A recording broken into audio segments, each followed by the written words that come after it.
അസ്സലാമലൈക്കും. ജമാൽ കിച്ചണിലേക്ക് സ്വാഗതം. ഇന്ന് ഉണ്ടാക്കാൻ പോകുന്നത് ആട് മജ്ബൂസാണ്. അപ്പോൾ ആട് ഇതുപോലത്തെ പീസാണ് എൻ്റെ അടുത്തുള്ളത്. 8 പീസ് ഉണ്ട്. ആട് മജ്ബൂസ് എന്ന് പറഞ്ഞാൽ കുവൈത്തി മജ്ബൂസാണ്. ഒറിജിനൽ റെസിപ്പിയാണ്. എന്നെ പഠിപ്പിക്കുന്നത് യൂസുഫ് എന്ന് പറഞ്ഞ ഒരാളാണ്. ഔസേഫ് എന്നാണ് പേര്, പക്ഷേ യൂസുഫ് എന്നാണ് വിളിക്കുക. മുമ്പ് തൃശ്ശൂർക്കാരനാണ്. കുവൈത്തിൽ നിന്ന് ഞാൻ പഠിച്ചെടുത്തതെന്ന് പറഞ്ഞാൽ അയാളിൽ നിന്നാണ് ഞാൻ ഒറിജിനൽ മജ്ബൂസ്, കുവൈത്തി മജ്ബൂസ് പഠിച്ചെടുത്തത്. ഇതുവരെ ഞാൻ ഉണ്ടാക്കി കൊടുത്ത ഒരാളും കംപ്ലൈൻറ്റ് പറഞ്ഞില്ല, നല്ല അഭിപ്രായം പറഞ്ഞിട്ടുള്ളൂ. അത് മാത്രമല്ല, ഇതിന് ഒരു മുയിങ്ങ് മണം ഉണ്ടാവും. ഞാൻ എന്താണ് മുയിങ്ങ് മണം എന്ന് പറയാം, മറ്റുള്ള രാജ്യത്ത് എങ്ങനെയാ പറയുന്നത് എനിക്ക് അറിഞ്ഞൂടാ. അപ്പോൾ ഈ മുയിങ്ങ് മണം വരുന്നതെന്ന് വെച്ചാൽ ആട് ഏത് ലോകത്ത് നിന്ന് ആട് വാങ്ങിയാലും മുയിങ്ങ് മണം ഉണ്ടാവും, 100% ഉറപ്പാണ്. അപ്പോൾ ഈ മുയിങ്ങ് മണമെല്ലാം ഒഴിവാക്കുക. അതെങ്ങനെയാണെന്നെല്ലാം കാണിച്ചു തരാം. അത് ഇതുപോലെ നിങ്ങളൊന്ന് ഉണ്ടാക്കി നോക്ക്. അതുമാത്രമല്ല, യൂസുഫ്, ഔസേഫ്, പിന്നെ അലിജാബർ അഹമ്മദ് സുബൈൻ്റെ വീട്ടിലായിരുന്നു. ആടെയാണ് ഞാനൊരു കൊല്ലം പണിയെടുത്തത്. പിന്നെ എനിക്ക് ശമ്പളം കുറഞ്ഞുകൊണ്ട് ഞാൻ അവിടെ എസ്കേപ്പ് ആയതാണ്. അപ്പോൾ നിങ്ങളെല്ലാം കണ്ടു നോക്ക്. നല്ല അടിപൊളി സൂപ്പർ മജ്ബൂസാണ്. ഒരു പ്രാവശ്യം നിങ്ങൾ ഉണ്ടാക്കിയാൽ പിന്നെ ഉണ്ടാക്കും.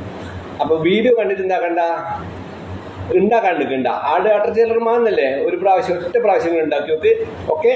2-3 ദിവസം മുന്നേ ഇട്ട വീഡിയോയിൽ ഒരു ടിപ്സും പറഞ്ഞിരുന്നു. അപ്പോൾ ഞാൻ പറയാൻ പോവാണ്. ഇന്നത്തെ ടിപ്സ് എന്ന് പറഞ്ഞാൽ 3 മണിക്കൂർ നമ്മൾ ഭക്ഷണം ഉണ്ടാക്കി വെച്ചിട്ട് 3 മണിക്കൂർ കഴിഞ്ഞിട്ട് ഭക്ഷണം കഴിക്കൽ നല്ലതല്ല. നമ്മൾ രാവിലേക്കുള്ള ഭക്ഷണം രാവിലെ ഉണ്ടാക്കുക, ഉച്ചക്കുള്ള ഭക്ഷണം ഉച്ചക്ക് ഉണ്ടാക്കുക, രാത്രിയൊക്കെ ഭക്ഷണം രാത്രി ഉണ്ടാക്കുക. ഇത് എന്ത് ചോദിച്ചാൽ ബാക്കി ഉണ്ടെങ്കിൽ എന്ത് ചോദിച്ചാൽ കാക്ക, പ്രാവ് അതിനെല്ലാം കൊടുക്കുക. ഞാനിവിടെ ഇഷ്ടംപോലെ പ്രാവും കാക്കയൊക്കെ വരുന്നുണ്ട്. എൻ്റെ അഭിപ്രായത്തിൽ എണ്ണിയ തീരാത്ത വരുന്നുണ്ട്. അപ്പോൾ ഇവിടെ ബാക്കി വരുന്ന ഭക്ഷണമാണ് ഇട്ട് കൊടുക്കുന്നത്. അപ്പോൾ ഇത് പറയാൻ നേരം എല്ലാവർക്കും ഒരു അലർജി ഉണ്ടാവും. കാരണം വെച്ചാൽ ഇവൻ ആരെന്ന് ചോദിക്കും. പക്ഷേ ഞാൻ ആരാന്നുള്ളത് ചോദിക്കണ്ട. നമ്മൾ ഒരു കൈക്കോട്ട് പണിക്കാരനാണെങ്കിൽ ഓനത് പിന്തുടർന്നിങ്ങനെ പോകണം. എങ്ങനെ കൈക്കോട്ടിനുണ്ട് കൊത്താന്നും എങ്ങനെ കൊത്തി എടുക്കാന്നുള്ളത് പഠിച്ചുകൊണ്ടിരിക്കണം. അത് കുക്ക് ആണെങ്കിൽ കുക്ക് ഇങ്ങനെ പഠിച്ചുകൊണ്ടിരിക്കണം. ഡോക്ടറാണെങ്കിൽ ഡോക്ടർ പഠിച്ചുകൊണ്ടിരിക്കണം. മാഷാണെങ്കിൽ മാഷ് പഠിച്ചുകൊണ്ടിരിക്കണം. പഠിച്ചുകൊണ്ടിരുന്നാൽ നമുക്ക് പല ഉപകാരവും കിട്ടും. മനസ്സിലായോ? അതുകൊണ്ട് ടിപ്സ് പറഞ്ഞു കഴിഞ്ഞു. ഈ വീഡിയോ നിങ്ങൾ ഉറപ്പായിട്ടും 100% എല്ലാവരും കാണണം. നല്ല അടിപൊളി സംഭവമാണ്. തിളച്ച് കഴിഞ്ഞിട്ട് നമ്മൾ ഈ മട്ടയെ നന്നായിട്ട് കഴുകിയെടുത്തിട്ട് ഇതിലിടുക.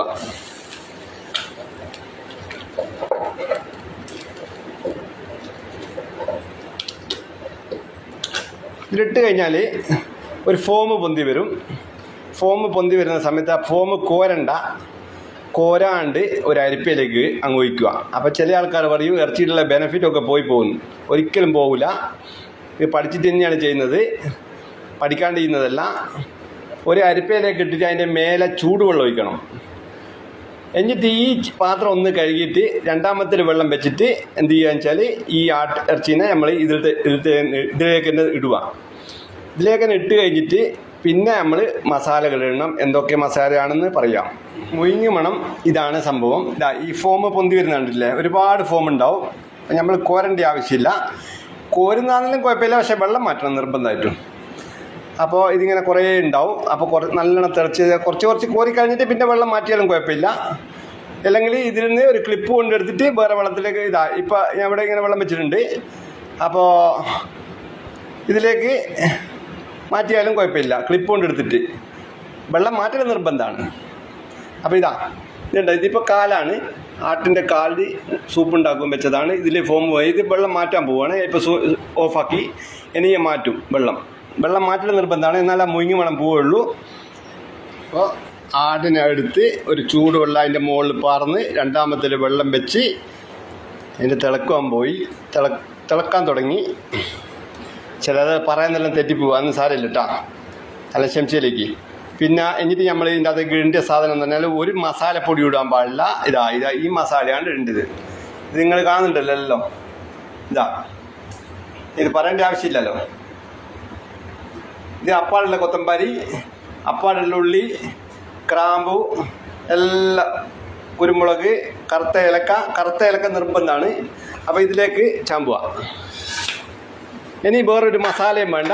ഇതിങ്ങനെ നല്ല 2 മണിക്കൂർ വേണം. ഉപ്പിടാൻ പാടില്ല. ഉപ്പ് ഇടേണ്ട സമയം എന്ന് പറഞ്ഞാൽ 1 മണിക്കൂർ കഴിഞ്ഞിട്ട് നിങ്ങൾക്ക് ഉപ്പിടാം. നിങ്ങൾക്ക് ഏത് കല്ലുപ്പോ അല്ലെങ്കിൽ മറ്റേ ഹിമാലയൻ സോൾട്ടോ ഏത് വേണമെങ്കിലും, ഞാൻ ഹിമാലയൻ സോൾട്ടോ ഉപയോഗിക്കൽ.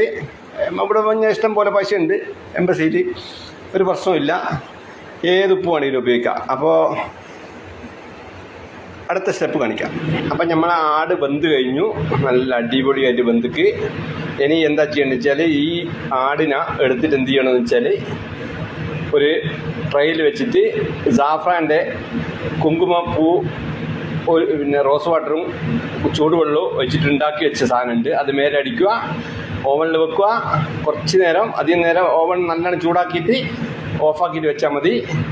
ഈ ആട് എന്ന് പറഞ്ഞാൽ നിങ്ങൾക്ക് എടുത്ത് കാണിച്ചു തരാം. ഇതാ ഫുള്ളായിട്ട് ഇതിങ്ങനെ നല്ല അടിപൊളിയായിട്ട് ബന്ധിക്ക്. എനിക്ക് ഇനി 2 മണിക്കൂർ ബന്ധതാണ്, കുടഞ്ഞിട്ട് പോരുന്നില്ല, അത് പ്രശ്നം കണ്ടങ്ങൾ നല്ലോണം ബന്ധിക്ക്.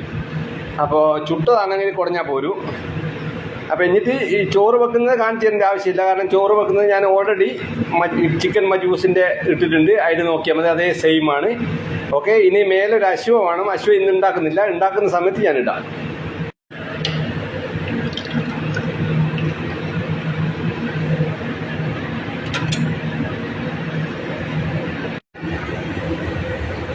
ഇതാണ് കുങ്കുമവും റോസ് വാട്ടറും ചൂടുവെള്ളം. ഇത് കുറേ ദിവസത്തേക്ക് ഉണ്ടാവും. ഇത് കുങ്കുമം എങ്ങനെയാണെന്ന് ചോദിച്ചാൽ, കുങ്കുമം ആദ്യം ഒരു ഫ്രൈ പാൻ ചൂടാക്കണം. ഫ്രൈ പാൻ ചൂടാക്കിയിട്ട് എന്ത് ചെയ്യണമെന്ന് വെച്ചാൽ, ചൂടാക്കിയിട്ട് പുറത്ത് വെച്ചിട്ട് കുങ്കുമം അതിലേക്ക് ഇടുക. ഇത് കൈ കൊണ്ട് ഇങ്ങനെ നുരുമ്പിയാൽ എന്താവും പറഞ്ഞാൽ നല്ലോണം പൊടിയായി വരും. അപ്പോൾ നമ്മൾ കുറേ ദിവസം ഉപയോഗിക്കുന്നുണ്ടാവും, ഒരു 5 ഗ്രാമെല്ലാം വാങ്ങിയാൽ. അപ്പോൾ ഇത് എന്ത് ചെയ്യണം എന്ന് പറഞ്ഞാൽ, ഇനി ഇതിൻ്റെ മുകളിൽ കുറച്ച് നെയ്യ് ഒഴിക്കണം, അറബി നെയ്യ് ഒഴിക്കണം. എന്നിട്ട് ഓവനിൽ വെക്കോ, ഒന്ന് ചോപ്പിക്കോ, എടുക്കുക, കൊടുക്കുക. നമ്മളിങ്ങനെ ഹോട്ട് പോട്ടിൽ വെച്ച് കൊടുക്കുന്നത് ഇല വെച്ച് കൊടുക്കണം. ഇലേൻ്റെ അകത്ത് ഒരുപാട് ബെനിഫിറ്റ് ഉണ്ട്. അത് ഞമ്മക്കറിഞ്ഞു, മലയാളികൾക്ക് അറിഞ്ഞുകൂടെങ്കിലും ഇംഗ്ലീഷുകാർക്കെല്ലാം അറിയാം. അപ്പോൾ ഇതുപോലെ ഇല വെച്ച് കൊടുത്തിട്ട് ഈ ആടിനെ എടുത്തിട്ട് ഇതിൻ്റെ അകത്ത് ഇട്ടിട്ട് കൊടുക്കുക. ഇപ്പോൾ 5 പീസാണ് കൊടുക്കുന്നത്, ഞങ്ങൾ 2 മണിക്കാറുണ്ട് ഇവിടെ, ബാക്കി നമുക്ക് കഴിക്കാനുള്ളതാണ്. ഓക്കേ. അപ്പോൾ ചോറ് ഒരു അരി പോലും പൊട്ടിയിട്ടില്ല, കാരണം എന്ന് പറഞ്ഞാൽ ഇതിൽ വിനീഗർ ഒഴിച്ച് വെക്കണം. പിന്നെ നമ്മളെ വെള്ളത്തിൻ്റെ അളവ് റെഡി ആയിരിക്കണം. നല്ല സൂപ്പർ ചോറാണ്. മേലെ ഞാൻ കുങ്കുമം ഒഴിച്ചിട്ടുണ്ട്, ഇത് കണ്ട. ഞാൻ പാത്രത്തിലേക്ക് ഇടാൻ പോവാണ്. ഓക്കെ.